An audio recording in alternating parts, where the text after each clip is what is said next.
আমাদের শক্তিশালী ঈমান দরকার প্রতিকূল পরিবেশে নিজেদেরকে টিকিয়ে রাখবার প্রয়োজনে। আর শক্তিশালী ঈমানের জন্য যে কয়েকটি বিষয় প্রয়োজন, তার প্রথম হলো ইসলামের মর্মটাকে ভালো করে বোঝা, যে ইসলামটা কি। মুহাম্মদ সাল্লাল্লাহু আলাইহি সাল্লাম যে জীবন দর্শন দিয়েছেন, এটা কি তার দেওয়া কোনো জিনিস? এটা কি তার ব্রেইন চাইল্ড? এটা কি সমাজ থেকে প্রচলিত অন্য 10টা মানুষের তৈরি বিভিন্ন সভ্যতা বা কৃষ্টির মতো একটা, নাকি এটা মহান আল্লাহর পক্ষ থেকে দেওয়া দিন? এই দিনের বৈশিষ্ট্যই বা কি? এই দিনের যে স্বাতন্ত্র্য, এর যে স্পেশালিটি, এর যে বিশেষত্ব, সেটা কি?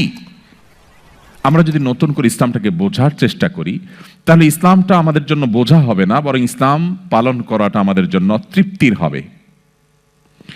ঠিক একইভাবে আমাদের সন্তানরা যদি ইসলামকে শুরু থেকে বুঝে, গোড়া থেকে বুঝে, এর দার্শনিক দৃষ্টিভঙ্গিটাকে বুঝে, তাহলে সেক্ষেত্রে তারা ইসলামটাকে এনজয় করবে, ইসলামটাকে তারা তৃপ্তির সাথে পালন করবে, এবং ইসলাম পালন করাটা তাদের অন্য 10টা গতানুগতিক রেওয়াজ, রসম, সমাজের প্রচলনের মতো একটা বিষয় মনে হবে না। ইসলাম বোঝার প্রয়োজনে আমাদেরকে মৌলিক কিছু গ্রন্থের সহযোগিতা নিতে হবে, যে সমস্ত গ্রন্থ আমাদেরকে ইসলামকে বুঝতে সাহায্য করে। আমাদেরকে কোরআন খুলতে হবে, আমাদেরকে হাদিস খুলতে হবে, আমাদেরকে নিয়মতান্ত্রিকভাবে ইসলাম শেখার যে প্রসেস এবং পদ্ধতিগুলো আছে সেগুলো অবলম্বন করতে হবে। নাম্বার 2, আজকের পৃথিবীতে যে সমস্ত সভ্যতা, যে সমস্ত কৃষ্টি এবং কালচার প্রচলিত আছে, সমাজে বহু রকমের কালচার প্রচলিত আছে, সমাজে মানুষের বহু রকমের জীবন বিধান প্রচলিত আছে। একদিকে যেমন নাস্তিক্যবাদ আছে, আরেকদিকে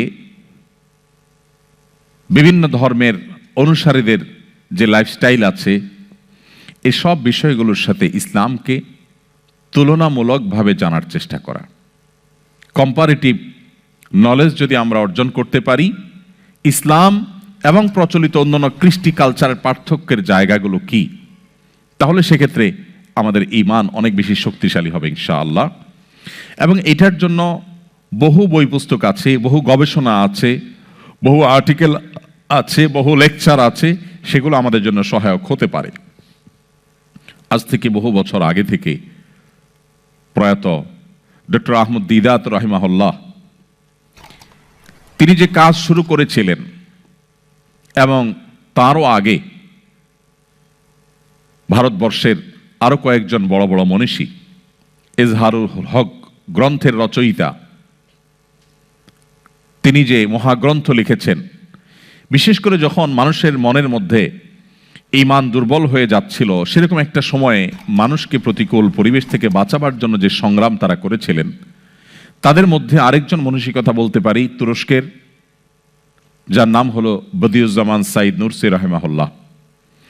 আপনি বদিউজ্জামান সাইদ নুরসি রাহিমাহুল্লাহর জীবনী যদি আপনি অধ্যয়ন করেন, আপনি অবাক হবেন।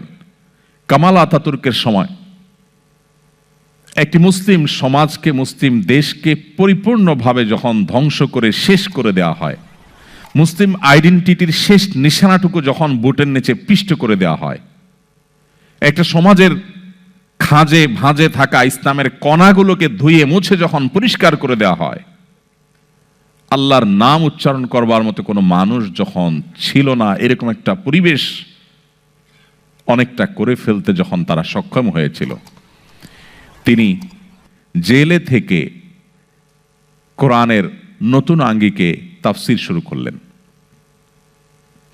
এবং তরুণদেরকে, জেনারেল শিক্ষিত তরুণদেরকে, বিজ্ঞান মনস্ক তরুণদেরকে বিজ্ঞানে উন্নতি অগ্রগতির পাশাপাশি তাদের ঈমান এবং ইসলামের যে আইডেন্টিটি, সেটার উপরে তাদেরকে আবারও দারুণভাবে তাদের মনোবলকে চাঙ্গা করছিল, তাদের ঈমানকে শক্তিশালী করছিল। তার সে ঐতিহাসিক মহাগ্রন্থকে রাসায়েলুন নূর বলা হয়। আজকে যে সেখানে ইসলামের পক্ষে কথা বলার মতো মানুষ ধীরে ধীরে বাড়ছে, আবারও তারা যে কামব্যাক করেছে, এটার পেছনে বদিউজ্জামান সাইদ নুরসি রাহিমাহুল্লাহর অবদান নিয়ে বহু গবেষণা পৃথিবীতে হয়েছে, হচ্ছে, হয়তো আরো সামনে হবে। আমি শুধুমাত্র এই পার্টটুকু এনেছি যে আমরা যারা মাল্টিকালচারাল সোসাইটিতে থেকেও আমাদের ঈমানকে, ইসলামকে আমরা ধরে রাখতে চাই, তাহলে একদিকে ইজহারুল হক গ্রন্থ, অপরদিকে যেটার বাংলা অনুবাদ হয়েছে, ইংলিশ অনুবাদ আছে, অপরদিকে বদিউজ্জামান সাইদ নুরসি রহমাহুল্লাহর এই রাসাইলুন নূর, অপরদিকে ডক্টর আহমদ দিদাত রহিমাহুল্লাহ থেকে নিয়ে সমকালীন সময়ে ডক্টর জাকির নায়েক সহ যে সমস্ত স্কলাররা মানুষের এই সময়ে অন্তরে যে ঈমানের প্রতি সংশয় তৈরি হয়েছে নানা কারণে, সেটা দূর করবার জন্য যারা কাজ করছেন, বিশেষ করে ঈমানকে শক্তিশালী করবার জন্য অন্যান্য কৃষ্টি এবং কালচারের সাথে ইসলামের কালচারের যে কম্পারেটিভ আলোচনা তারা উপস্থাপন করেছেন, সেটা আমাদের ঈমানকে শক্তিশালী করতে অনেক বেশি কার্যকর ভূমিকা রাখে।